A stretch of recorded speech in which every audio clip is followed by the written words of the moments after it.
Have you ever stopped to think about what really happened during medieval executions? Not just the bloody scenes history tells, but the deeper consequences, the people's reactions, and the impact those public deaths had on society. In this video, we're uncovering the hidden side of that brutal spectacle. When fear started to lose its grip, cruelty became routine, and the public began to question, resist, and even subvert the system. Get ready to understand how medieval justice, so theatrical and bloody, slowly lost its power and made way for a transformation that still echoes today. This is the final chapter of our series on medieval executions, and you won't want to miss it. Picture this. You're standing in a cobblestone square surrounded by neighbors, merchants, and children clutching chunks of rye bread. It's noisy, chaotic, and you're here to watch a man die. Not behind closed doors, not after years of appeals, but right here, right now, in front of everybody. Welcome to Justice, medieval-style raw, public, and deeply personal. Executions in the Middle Ages weren't just about punishment. They were performance, propaganda, and a twisted form of public theater that made modern horror movies look tame. Forget the tidy guillotine drops or noble knights falling on swords. Most executions were messy, unpredictable, and often horribly botched. If your only reference is Hollywood, you've got it all wrong. Medieval executions were about making an example, not a clean kill. So, let's rip off the bandage and dive into what really happened when a person was sentenced to die in the Middle Ages. First, context. Death was everywhere in medieval Europe. High infant mortality, frequent wars, famine, and the occasional Black Death meant people were desensitized to dying young. But execution? That was different. It was rare enough to be memorable and designed to leave an impression. Executions were public events not just to punish the condemned, but to warn everyone else. Break the law, and this could be you. Punishment matched the crime, and the medieval menu was horrifyingly diverse. Thieves might get hanged. Nobles usually got beheaded if they were lucky. Arsonists might be burned alive. Traitors, drawn, hanged, disemboweled, and quartered. Yes, that's as bad as it sounds. And then came the crowd. Thousands might show up for a well-publicized execution. Vendors sold food, kids climbed on shoulders. It was a medieval mix between a festival and a nightmare. Think of it like the Super Bowl, if the halftime show ended with someone's intestines on display. But not all deaths went to plan. Take executions by axe, a supposed quick death for nobles. In theory, a skilled executioner could sever the head in one clean swing. In practice, not so much. One infamous case was Mary, Queen of Scots. In 1587, her executioner needed 3 strikes to finish the job.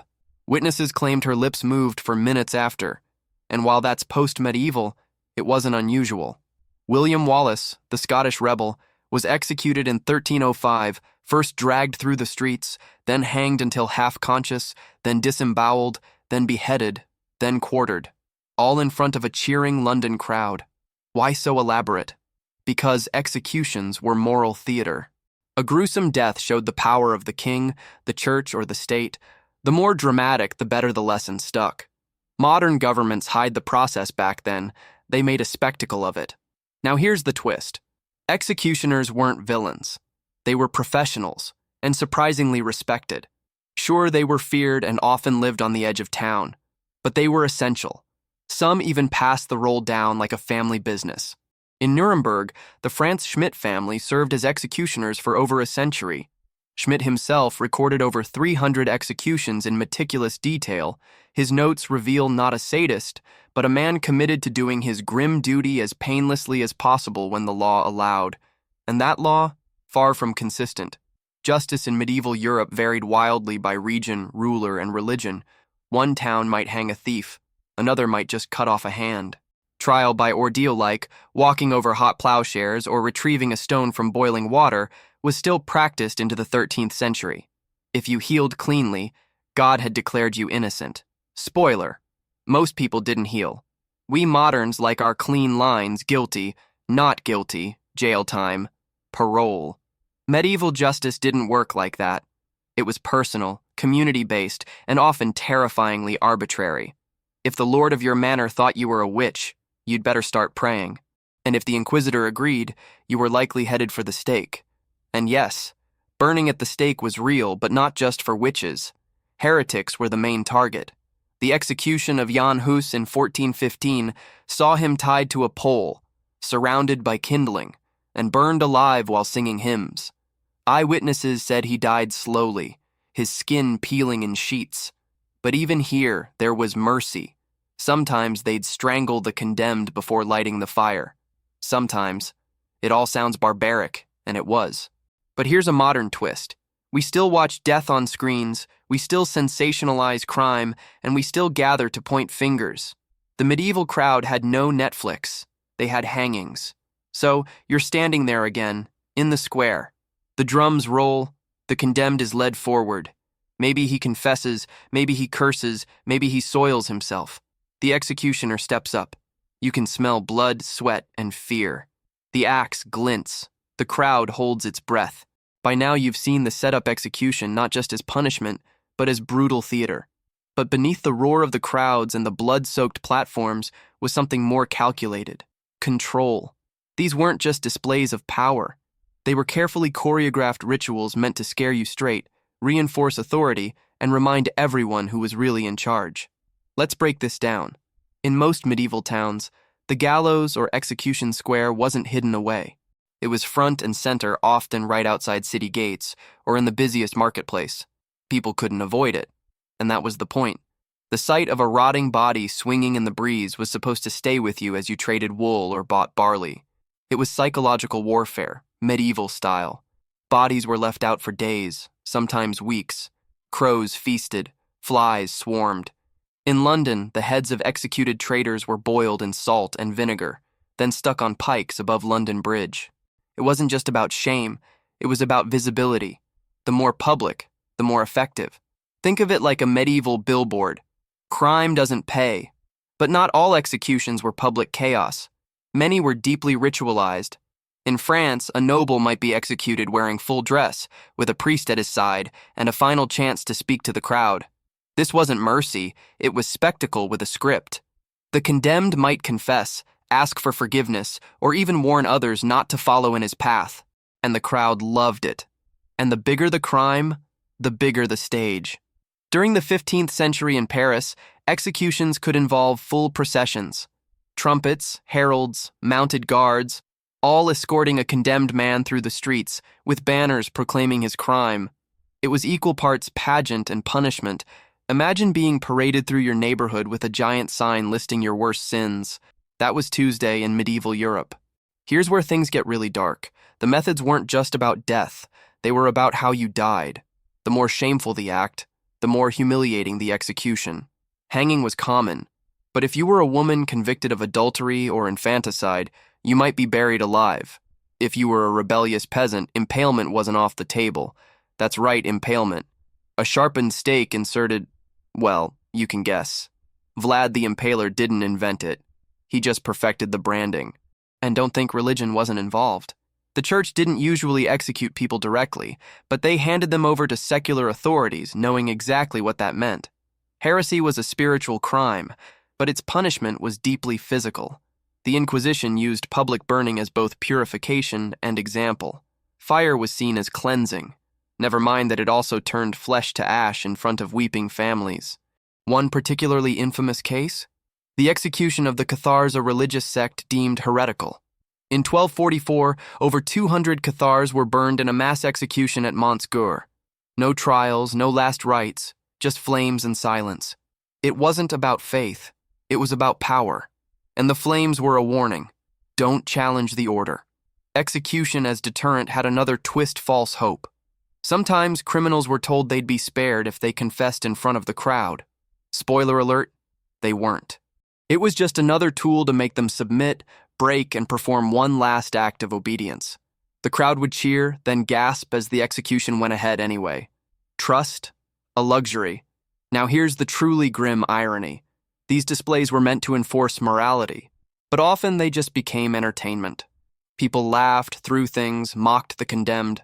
Children were brought to learn a lesson. Sound familiar?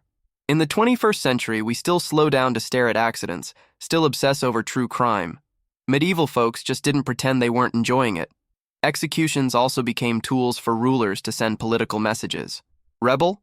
Die slowly. Speak against the crown? Expect a theatrical death.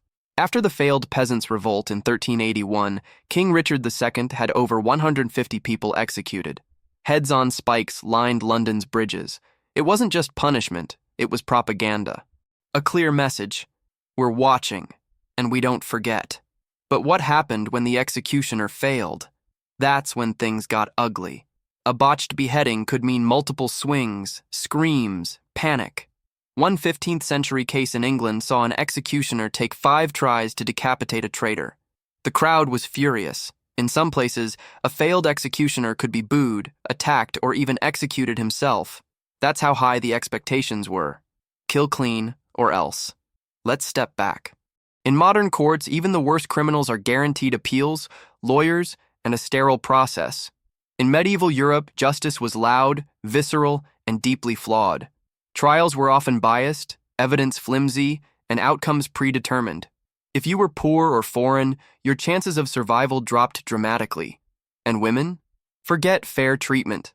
A woman accused of witchcraft faced double jeopardy, as a threat to society and as an affront to religious purity.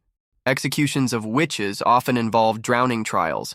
If you floated, you were guilty. If you sank and drowned, oops, sorry. At least you were innocent in death. But here's something most people miss. Executions weren't always final. Sometimes they were rehearsed. A criminal might be sentenced to death, led to the scaffold, and pardoned at the last second. This was rare, but when it happened, it served a powerful message. Mercy comes from the ruler, and mercy is a gift, not a right. From France to Germany to England, these deadly performances stitched together law, religion, politics, and fear. You couldn't look away. You weren't supposed to. Execution was punishment, yes, but it was also power, ritual, and control on full display. And the scariest part? It worked. Most people didn't rebel, most didn't resist. They saw the gallows, they smelled the blood, and they stayed in line. But what happens when the crowd starts asking questions, when an execution goes wrong, or the condemned becomes a martyr? That's when things start to unravel. For all the drama and precision in medieval executions, things didn't always go according to plan. And when they didn't, when the blade missed, the rope snapped, or the crowd turned. Public death could flip from state propaganda to absolute chaos. What was meant to reinforce control could unravel into open defiance, sympathy for the condemned, or outright rebellion. That's the danger of using fear as a weapon. It cuts both ways. Take the execution of William Wallace in 1305. The English crown intended his gruesome death to extinguish Scottish resistance once and for all. But instead of cowing his people, Wallace became a symbol. His mutilation was so brutal hung, drawn, eviscerated, beheaded, and quartered that even English chroniclers admitted it shocked the public. Instead of suppressing dissent, it galvanized it. Sound familiar? Martyrdom has a long shelf life, and Wallace wasn't the only one. Jan Hus, the Czech theologian burned at the stake in 1415, was another classic misfire. The church wanted to silence his calls for reform. Instead, his death sparked the Hussite War's decades of violent uprising. By trying to erase dissent, they etched it into history. Public executions were powerful but dangerously unpredictable. Sometimes it wasn't politics that backfired, it was plain old incompetence. Botched executions were more common than most realize. Take Margaret Pole, Countess of Salisbury. In 1541, she was sentenced to die for treason, but the executioner was either drunk or untrained, or both. It reportedly took up to 11 strikes to kill her, with her trying to flee across the scaffold. The crowd was horrified.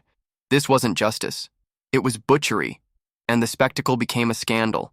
Medieval Europe was obsessed with ritual. When that ritual collapsed, so did its moral authority. A clean execution meant divine approval. A messy one? Maybe God was sending a message. Superstition ran deep, and a failed execution could cast doubt on the verdict itself. If the rope broke during a hanging, people whispered, "Maybe he's innocent." That was enough to spark riots. In 1571, the execution of Thomas Howard, Duke of Norfolk, attracted thousands in London. He was accused of plotting against Queen Elizabeth III. But when the axe finally fell, many in the crowd were silent or worse, weeping. Sympathy had crept in.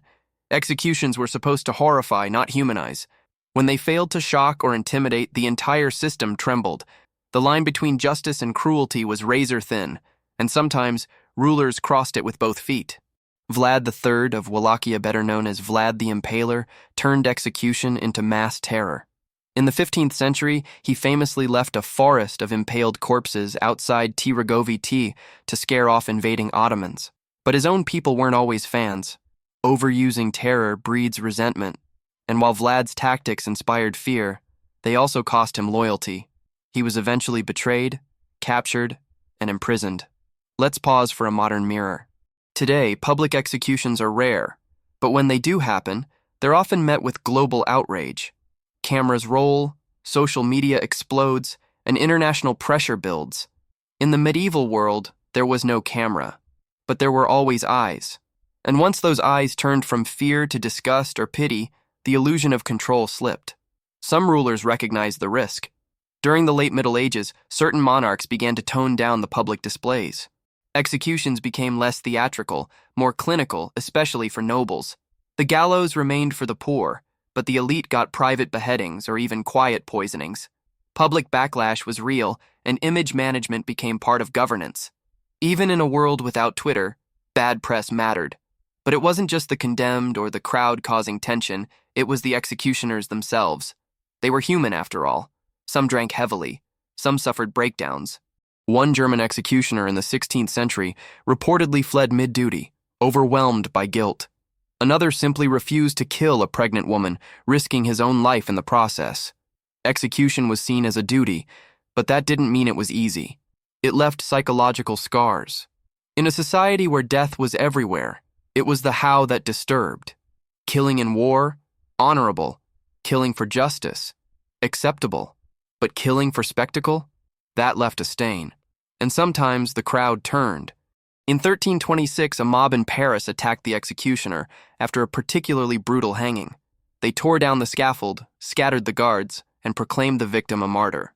The city had to restore order with armed patrols. Public executions had crossed a line from discipline to disorder. In Spain, during the Inquisition, auto da fe ceremonies often teetered on the edge of chaos. People would cheer, jeer, weep, and riot all in the same afternoon. The emotional temperature was volatile. The same crowd that begged for blood might minutes later throw stones at the guards. Emotional whiplash was baked into the system. And then there were the accidental heroes. Sometimes the condemned gave such powerful speeches that the crowd wavered. A 15th century English thief once confessed, wept, and then forgave his executioner on the scaffold. Witnesses reported hundreds of onlookers crying. His death became a sermon, and his name was passed down for decades. All of this posed a huge dilemma for rulers. They needed executions to assert dominance, but couldn't risk sympathy, scandal, or open revolt. It was a delicate balancing act. Too few executions, and crime surged. Too many, and people rebelled. The knife's edge wasn't just metaphorical. So, they adapted. By the 1400s, many towns began regulating executions more strictly. Some required trained surgeons to inspect the bodies afterward. Others outlawed excessive cruelty, at least on paper.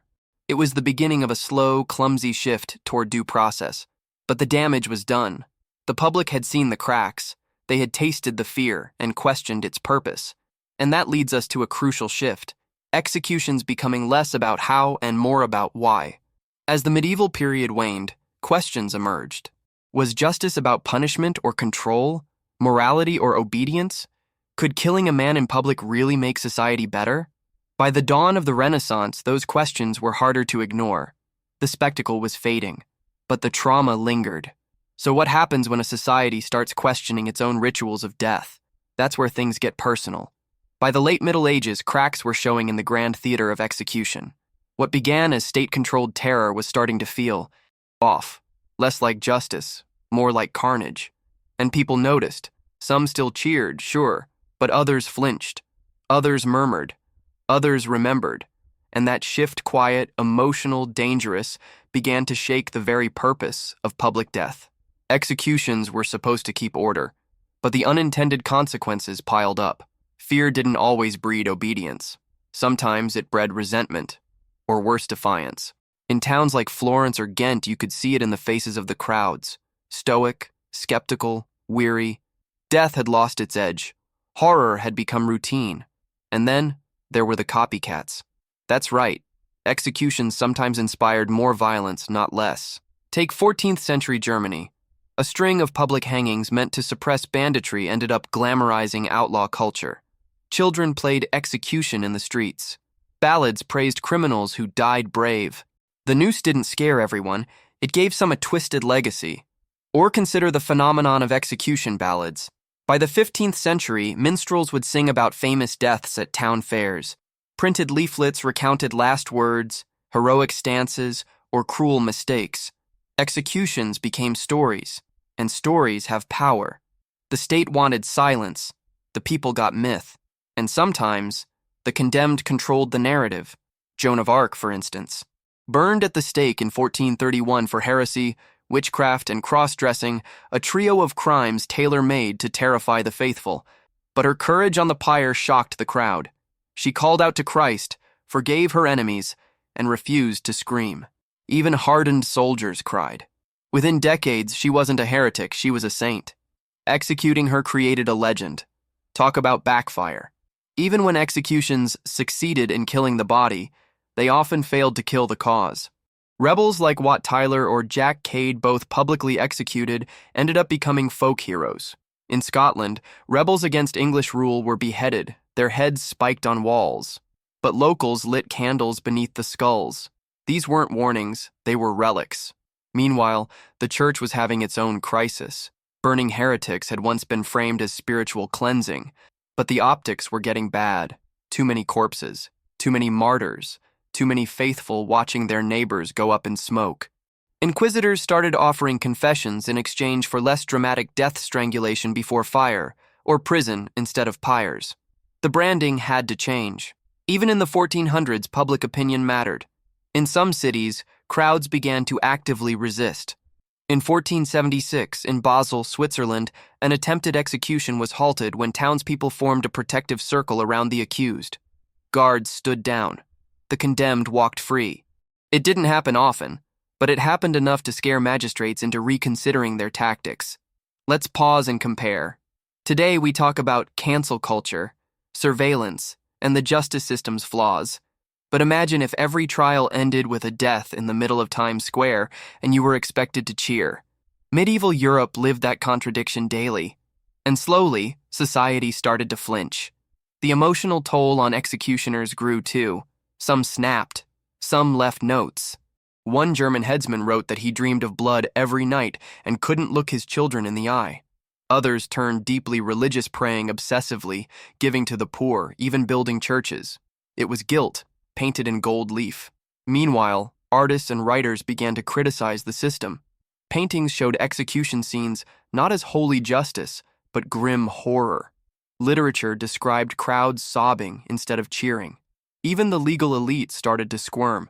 Justice, some whispered, should not look like torture. But for every crack in the wall, there were those desperate to keep it standing. Harsh penalties didn't vanish. They adapted.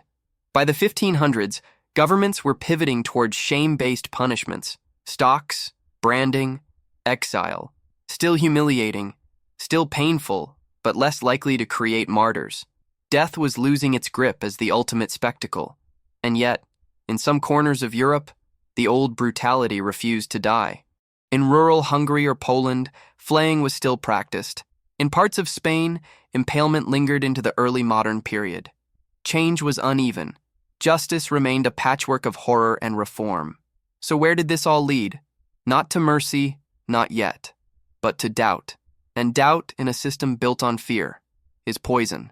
People stopped believing that the gallows meant guilt. That fire meant sin. That power always had the right to kill. They didn't riot en masse, but they whispered. They told stories. They prayed for the condemned. They remembered the screams and the silences. Executions, once sharp and symbolic, were becoming blunt and burdensome. The crown, the church, the lords, they still held the axe. But fewer people wanted to watch it fall. And that's the moment when a system starts to collapse, not when it's overthrown, but when it's ignored. So what does a society do when its rituals of death lose their power? It looks for something else. And in the final part of this story, we'll see exactly what replaced the scaffold and what shadows it left behind. Medieval executions were never just about punishment, They were a powerful tool of social control that, over time, began to wear thin. What once seemed ruthless and absolute lost its edge, and society changed. Public torture gave way to quieter punishments, crowds gave way to silence, and power shifted from spectacle to system.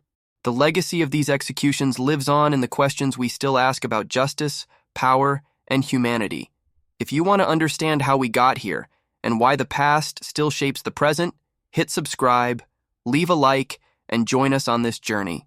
The end of this chapter is just the beginning of a much bigger conversation.